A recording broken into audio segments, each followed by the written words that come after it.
Am I the a-hole for not paying for my stepdaughter's birthday dinner? My wife has 3 kids, 2 sons, 20 male and 19 male, and a daughter, 16 female from her previous marriage. Their father was an addict but is now clean. He doesn't have custody of Susie, but does visit when he can. My stepson and I aren't close, but they've been respectful to me at least. My stepdaughter, on the other hand, has not. She genuinely doesn't like me. She refuses to talk to me. She doesn't want me attending her shows, and she doesn't accept any gift I have given her, usually giving them away or tossing it in the trash. She doesn't listen to me if I am the one enforcing rules when she is grounded. It has to be her mom who puts her foot down. Her birthday was last week, and she had tests that day. My wife wanted her birthday to be extra special because she was turning 16 and had good grades.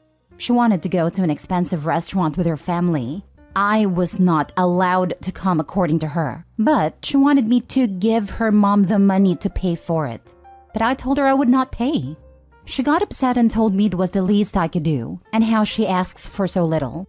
But I stood my ground, so her mom took her to a less expensive restaurant. Now Susie is upset with me. Her granddad is also upset with me, telling me I should have paid and that it was her 16th birthday that I ruined. My wife is on my side and says there's just no winning with her. But I also know how important becoming 16 is, and I feel bad for not getting her a gift at all. So am I the a-hole? Now for the top comments. Not a-hole. If Grandpa wanted her to have an expensive meal, he could have paid for it. You shouldn't be paying for meals for entitled teens. She needs an attitude adjustment. You cannot like someone and still be polite. Not the a-hole. You ruined nothing. Susie wants things her family can't afford. That's life. She has made it incredibly clear that you are not her family and that she wants nothing from you. Wish granted. And 16 is an anniversary of being born, not an accomplishment. She needs to decide what kind of relationships she wants with you, but as long as she is not at least being cordial, she gets no extras. I think Susie has decided. She has only started to learn that decisions may have consequences you don't like. She's still young. Hopefully, for her mother's sake, she can learn to be more cordial to her stepfather. You can dislike your parents' new spouses as much as you want or they deserve, but you can't expect them to spend their money on you if you've made it clear you hate them. She's young and stupid at her age, like all teenagers. I have sympathy to an extent because I've experienced how tough blended families can be for a kid. But if she rejects him totally, she can't expect him to pay. If it takes this to realize that maybe she should be nicer to stepdad, if only because he is the one with the money in the house, then it's a lesson learned. Though I doubt she will if the grandfather is backing her up. Don't get sucked into her paying for college though.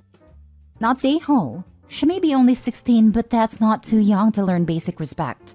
She can't treat you like dirt and expect you to bend over backwards and make her birthday special. Sounds like she's mad at the world and is taking it out on you. Hope she grows up a bit and sees reason. Next story. Am I the a-hole for never helping my older siblings out and letting my brother and his kids be homeless? My family is on a big divide about this, so I was hoping I could get an unbiased perspective.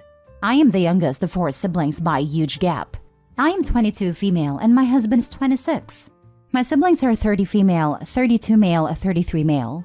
Between the 3 of them, they have a combined 14 children.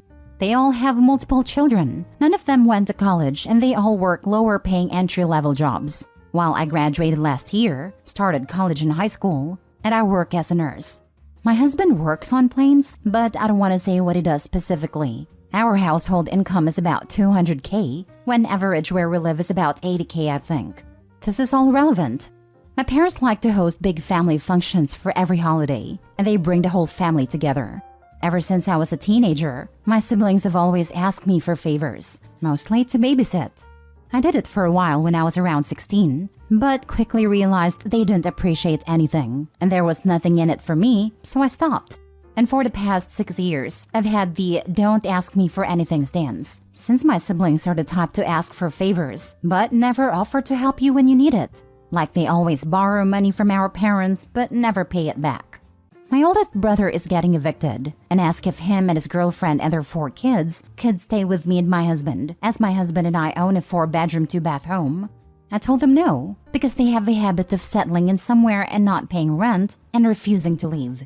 They also let their 4 kids absolutely destroy every rental they live in, coloring on the walls, holes in the walls, etc.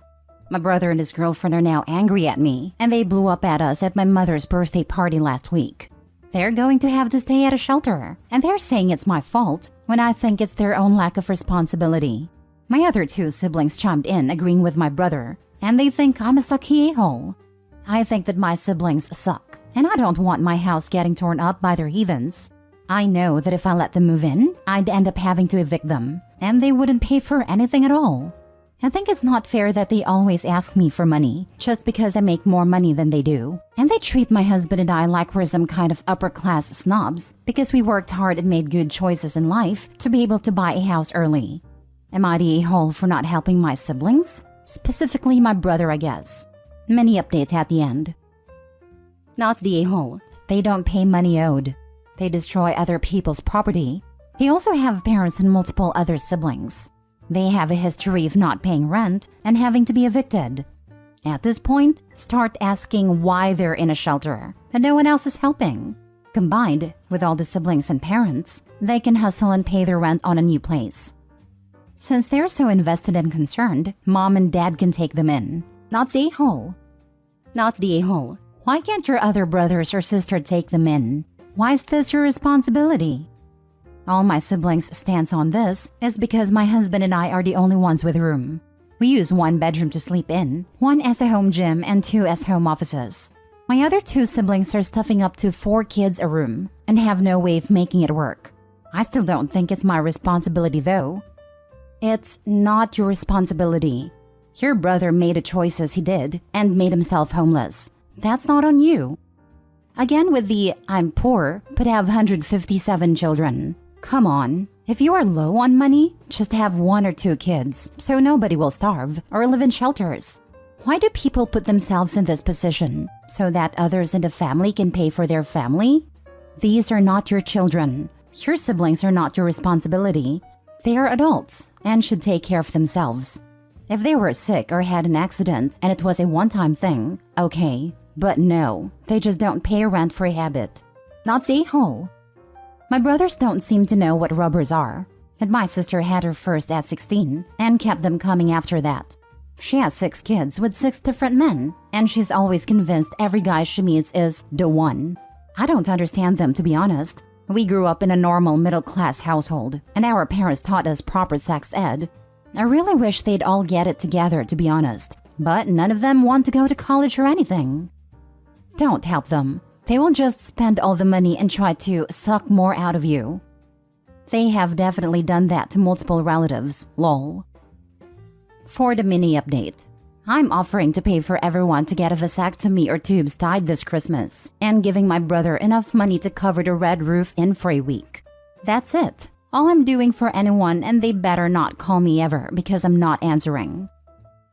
Next story. Am I the a-hole for choosing to celebrate my sister's birthday instead of my dad's wedding? I, 27 male, have always been close with my younger sister Mary, 20 female. Mary has been overlooked by my dad from the moment she was born. My dad never wanted a daughter, and tensions with his ex-wife, Mary's mom, led to him basically excluding her from everything. Nothing she ever does is good enough for him, and she is often excluded from family gatherings. I, on the other hand, always try my best to include her, or even take her out just the 2 of us, to make her feel better. But it's obvious that being excluded hurts her a lot. I am my dad's golden child, and grew up spoiled, and while she tries not to show it, I can tell Mary is jealous of the attention my dad gives me. So a month from now is Mary's 21st birthday, and she's very excited about it. I live in a different state, but I made a promise to fly over on her birthday so that I could take her to get her first drink. We have been planning this for months, and I already got the tickets. Meanwhile, my dad, 56 male, is currently engaged to Janice, 57 female, and a few days ago he texted me, letting me know that their wedding plans changed, and they plan to get married in her parents' yard on June 8th. He said he knew it was short notice, but they agreed that a small ceremony would be better, so they could go to the beach for their honeymoon while it was still nice. Now, my problem isn't the short notice. My problem is that June 8th just so happens to be Mary's birthday. Like, not a day before or later. No, he plans to get married on his daughter's birthday. I brought that up, and my dad brushed it off saying it's just a date. And it wasn't like my sister was going to celebrate her birthday with us anyways. I told my dad I had already plans to fly down and celebrate Mary's birthday with her, and I wouldn't be able to make both events. He seemed shocked by this and asked why I didn't just cancel for his wedding since I'm already paying to come down. I could even bring Mary along and celebrate her there if it means that much to me. I'll admit, this angered me because the least he could do was acknowledge his daughter's birthday. I told my dad that I plan to spend my day with Mary, and the only way I will come to his wedding is if she is invited and decides to go. He tried to argue with me saying that birthdays comes every year and weddings don't, to which I responded that this is his third, so it's not that special, but my sister turning 21 is. My dad hasn't spoken to me since then, but Janice and other family have been calling and texting me nonstop. Janice even told me that my dad has been crying and miserable over what I said, and that my selfishness has ruined their wedding. I'll admit that what I said may be harsh, but I also stand by it. I am not the one being selfish here, and if my dad wants his child at his wedding so badly, he can have all or nothing. However, my dad and family are still mad at me, and saying that I'm being petty and ruining his big day. So am I the a-hole? Not the a-hole. I would bet every penny I have that your dad did this intentionally. Screw him. The only valid reason to go to his wedding is to crash it with Mary and make a scene. Not that I'm suggesting this. He's already on marriage number 3. And do you really want to sit through any more of those than you have to? Crash or don't, but I'm the flavor of petty to drop technically true information in order to cause maximum chaos. Hypothetically, you could come back around for the reception with Mary and be astonished that your genetic donor planned a surprise party for her. Look, they even got the extended relatives into town to celebrate this big milestone birthday. What do you mean it's not for her? Today is his daughter's 21st birthday. What could be more important to him than that? He'd have to A, say that he forgot her birthday, B, admit it was on purpose, or C, go along with it and fold her birthday into the celebration. Toasted no matter what he does. Nah, just tell him you'll make up for it in his 4th wedding. Not the a-hole. Pick your sister. She deserves at least one family member who cares about her. Your dad can have Janice and keep crying. If his marriage to Janice even lasts that long, because his dad is such a moronic jerk to jinx his own wedding and marriage by having it on his daughter's birthday, I think the pressure and stress of knowing Opie will always pick a sister over his father is going to make father ruin that 3rd marriage, leading to a 4th wedding/marriage. Not the a-hole, especially since going forward, Opie will always going to celebrate his sister's birthday instead of his father's 3rd marriage wedding anniversary. Last story. Am I the a-hole for telling my mom she is stalkerish and to leave me alone? I, 33 female, married mother of 2, have a close relationship with my mom, and we often speak multiple times a day. However, some days I'm busy, have nothing interesting to say, or just don't check my phone for a few hours. This becomes a problem with my mom. If I don't answer messages or calls within a few hours, I get calls and messages asking if something is wrong. For example, I was going wedding dress shopping with a bridesmaid. Mom doesn't live close, so was unable to come. So I sent her pictures of dresses throughout the day and let her know when I'd chosen one. I told her I needed a shoulder covering of some sort, and that we were going to nearby shopping center to find one. I may have sounded a bit flustered, but nothing more than usual pre-wedding stresses. 1.5 hours later, my bridesmaid's phone rings. It's my mom, desperately trying to find out if I'm okay. My mom had only met this bridesmaid once, didn't know her well, and certainly didn't have her number. Apparently unable to contact me because it was loud in the shopping center, and my signal wasn't great, she'd become so concerned she'd contacted my husband to ask for his sister's number, the bridesmaid, and phoned her instead. This was just 1.5 hours after our last contact. This may seem a small irritation, except it happens all the time. Then yesterday, my mom texted me first thing in the morning. I text back. A few hours later, she called. I answered and told her we were about to leave for the park. After, we spent afternoon gardening, and I left my phone inside. Around 5, just 5 hours after I last spoke with Mom, I saw she'd text me to ask if we had fun at the park at around 2:30 p.m. Busy cooking dinner, I intended to text back after eating. I next looked an hour later. She'd sent 2 further messages asking if something was wrong and had called me. She called again at that point. I answered, a little exasperated. She immediately began asking what was wrong. I told her nothing, and she needed to stop assuming things were wrong when her adult daughter is out of contact for a few hours. She said her actions were entirely reasonable because in the past I've had medical issues, none of which were serious. I told her it wasn't reasonable. In response, she said, well, I assume with that attitude, you were fine then. This made me a bit angry. This happens regularly, and I'm fed up being treated like a child when 33 with 2 children of my own. Surely it's okay to be out of contact with mom for a few hours? And in my annoyance, I said her behavior was bordering on stalkerish, and it's ludicrous to expect me to check in several times a day. This panic about my well-being is almost a weekly accordance. We haven't spoken since, but she deleted the messages she sent yesterday. Unsure what that achieves, but she tends to act like a wounded puppy when I bring this up. Each time, I feel guilty for hurting her feelings. But should I feel guilty? Am I the a-hole? Not the a-hole. You need to set major boundaries with your mom. The fact she called your husband because she was worried about you to get someone's number. Why did your husband give it to her? He should have just said, she's fine. You need to wait for her to call. She took it too far. Boundaries are important. At this point, I once again recommend the book, Adult Children of Emotionally Immature Parents by Lindsay C. Gibson. OP's mom is wanting to be enmeshed with her daughter, which is totally unhealthy. Not the a-hole. Your mother needs coping mechanisms, and you need to set boundaries and stick to them. There's no reason for your mother to be checking in on you multiple times a day. You have your own nuclear family that you need to spend time with. A once-a-week call with some text in between should be sufficient, and to expect responses back right away is ridiculous.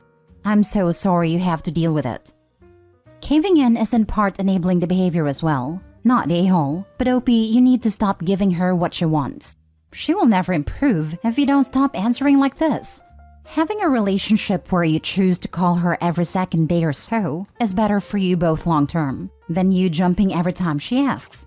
She will react badly at first, but she's an adult, and she's responsible for managing her own emotions.